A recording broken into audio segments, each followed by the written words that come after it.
Hana mến chào cô bác, anh chị và các bạn. Tuần này, Hana xin mời cô bác, anh chị và các bạn vào bếp. Mình sẽ làm món bánh mì ngọt hương vị cà phê với lớp vỏ bên ngoài giòn thật là giòn. Hương vị cà phê thì thơm thật là thơm. Bánh mì thì vừa mềm vừa xốp. Thêm phần béo béo của nhân phô mai bên trong. Chỉ cần nghe Hana nói là cô bác, anh chị và các bạn đã biết bánh ngon như thế nào. Bây giờ mình đi làm nha.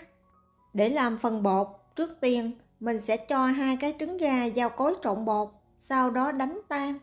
Phần trứng này Hana cân luôn cả vỏ là 60g trên một trứng. Sau khi đánh cho trứng gà tan đều ra thì mình lấy ra ngoài 20g. Phần trứng này cô bác, anh chị và các bạn mình bọc kín lại để trong tủ lạnh một chút mình làm sao. Sau đó thêm vào 2 muỗng canh đường cát, 70g sữa không đường, 4g men nở và khuấy đều lên.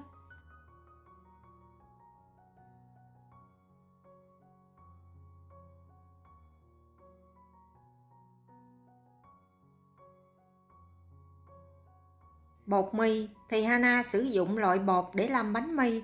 Ở Việt Nam Hana thấy hay gọi là bột mì số 13. 1/4 muỗng cà phê muối, rây đều hỗn hợp bột. Phần bột này mình sẽ nhồi khoảng 5 phút. Trước khi nhồi bột bằng máy, cô bác, anh chị và các bạn nhớ trộn bột bằng tay. Vì nếu mình không trộn bột, mình cho vô máy thì phần bột này dễ bắn ra ngoài.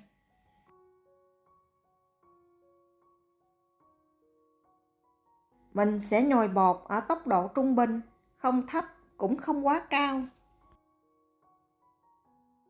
Sau 5 phút mình sẽ tắt máy, thêm vào 50g bơ lạc không muối và tiếp tục nhồi thêm khoảng 10 phút hoặc cho tới khi bột mịn và kéo màng.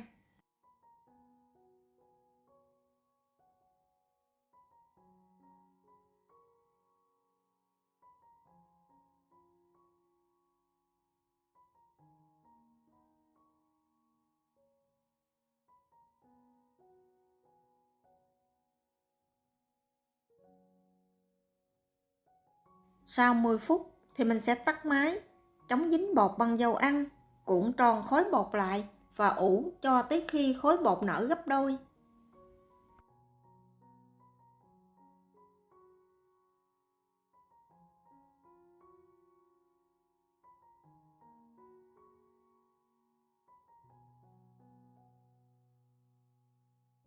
Trong khi chờ bột nở thì mình sẽ đi chuẩn bị phần nhân bên trong. Hana sử dụng 100g kem phô mai. Kem phô mai này trước khi làm, cô bác, anh chị và các bạn nhớ để mềm ở nhiệt độ bên ngoài.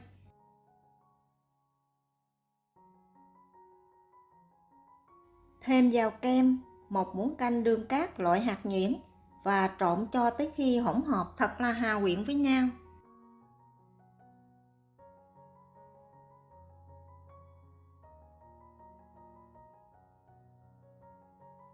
Phần nhân này mình sẽ chia làm 6. Nếu cô bác, anh chị và các bạn không có cái khuôn giống như của Hana, mình có thể dùng màng bọc thực phẩm để bọc từng viên nhân lại. Sau đó để phần nhân này trong tủ đông cho tới khi phần nhân đông đặc lại hoàn toàn.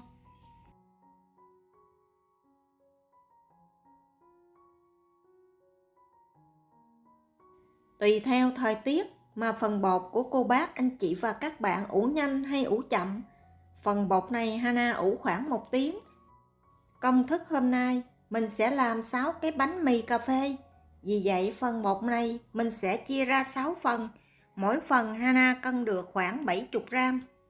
Sau khi chia bột xong, cuộn tròn từng viên bột lại, bọc kín và để bột nghỉ 15 phút.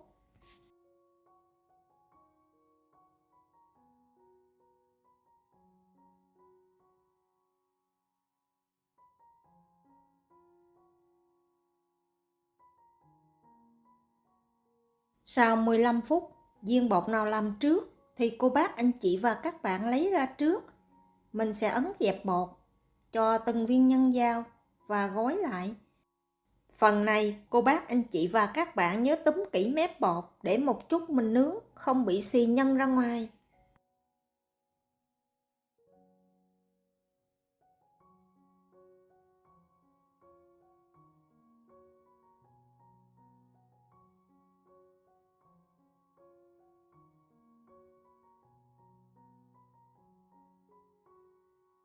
Viên bột sau khi bọc nhân thì Hana đo được đường kính khoảng 6 cm.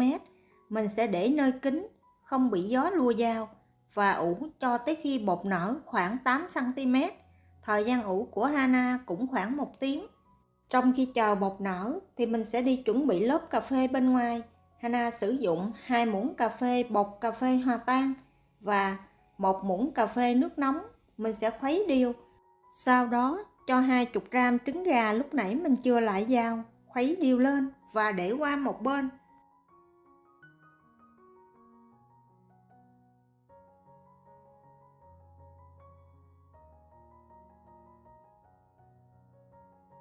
Bây giờ thì mình sẽ đi đánh phần bơ. Bơ thì Hana sử dụng 40 g bơ lạc không muối. Bơ này cô bác, anh chị và các bạn cũng nhớ để mềm ở nhiệt độ phòng, nhưng mà không được chảy. Mình sẽ đánh tan phần bơ này ra. Thêm vào 35 g đường cát loại hạt nhuyễn. Tiếp tục đánh phần đường và bơ thật là hòa quyện, cho tới khi bơ có màu nhạt hơn một xíu.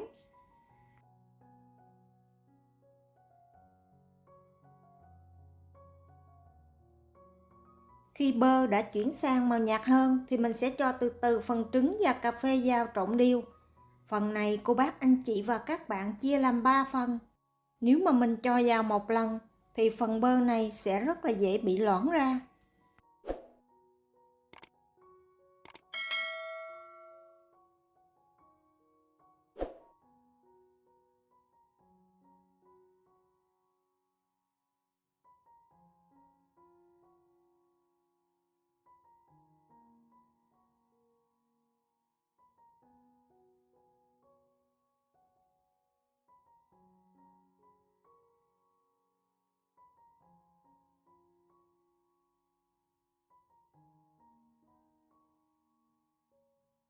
Cuối cùng thì mình sẽ thêm vào 40 g bột mì số 8 và trộn đều lên. Phần bột này cô bác, anh chị và các bạn mình dùng phới dẹp để cắt bột theo chiều dọc và chiều ngang, sau đó trộn từ dưới lên. Mình đừng có đè dẹp phần bơ này xuống, vì nếu mình làm như vậy bơ rất dễ bị chảy.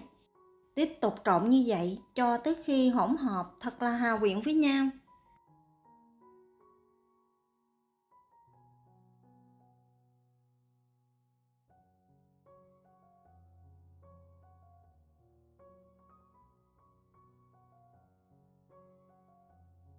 Cô bác, anh chị và các bạn để ý, khi mà mình ủ bột khoảng 30 phút thì mình bắt đầu đi làm phần bột cà phê này là vừa. Vì phần bột cà phê này không cần để trong tủ lạnh. Nếu mà mình để trong tủ lạnh thì phần bột này bị cứng, khó mà tạo hình. Nếu mình để bên ngoài lâu thì phần bột này dễ bị chảy. Sau khi phần bột ủ đạt 8 cm, mình sẽ lấy ra ngoài và cho phần bột cà phê này lên trên. Cô bác, anh chị và các bạn nhớ, khi mà mình cho phần bột cà phê này lên trên, mình đảm bảo làm sao mà nhìn từ trên xuống, không thấy phần bột trắng phía dưới. Mình làm như vậy một chút mình nướng xong thì lớp bánh bên ngoài phủ đầy cà phê, ăn rất là ngon và trông đẹp mắt hơn. Mình sẽ nướng bánh ở nhiệt độ 180 độ C khoảng 9 phút. Sau 9 phút hạ xuống 165 độ C, nướng thêm 8 phút nữa. Và đây là phần bánh cà phê Hana vừa nướng xong. Phần vỏ bánh bên ngoài rất là giòn. Phần bột bánh bên trong của bác, anh chị và các bạn có thể thấy vừa mềm vừa xốp. Hương vị cà phê thì ngào ngạt. Đây là món bánh cà phê Hana cảm thấy ngon nhất. Hy vọng cô bác, anh chị và các bạn sẽ thích cách làm này. Nếu thích nhớ đăng ký ủng hộ kênh của Hana nhé. Hana cảm ơn. Hana xin chào tạm biệt và hẹn gặp lại vào thứ 6.